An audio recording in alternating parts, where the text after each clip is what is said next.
தாலும் முருகா முருகா என்றும் ஓம் சரவணபவ என்றும் கூறுவீர்கள். அவர் மீது அன்பு அதிகரித்துக் கொண்டே போகும். அடுத்தாக வேல், சேவல், மயில் இதெல்லாம் பார்க்கும்போது உடனே முருகர் ஞாபகம் வந்துவிடும். அது மட்டுமில்லாமல் வேல், சேவல், மயிலை அதிகமாக பார்த்து கொண்டே இருப்பீங்க. முருகனுக்கு உரிய சிறப்பான நாள் வருகிறது என்றால், அந்த நாளை நீங்கள் ஏதோ ஒரு காரணத்தினால் மறந்துவிட்டீர்கள் என்றால், அன்றைய தினம் உங்கள் மனதிலும் கண்களிலும் முருகனின் உருவப்படமோ முருகர் சம்பந்தப்பட்ட பொருட்களோ உங்க முன்னாடி வந்து ஞாபகப்படுத்தும். இது மாதிரி உங்களுக்கு நடந்திருக்கப்ப போய் காலண்டர் பாத்தீங்கன்னா அன்னைக்கு முருகருக்கு உகந்த நாளாக தான் இருக்கும்.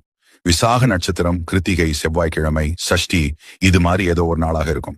நீங்க ஒரு கஷ்டத்துல இருக்கும்போது உங்களுக்கு உதவி செய்ய ஒருத்தவங்க வருவாங்க. அவங்க பேர் கண்டிப்பா முருகன் பேர்கள் உள்ள ஒருத்தவங்களாகத்தான் இருப்பாங்க.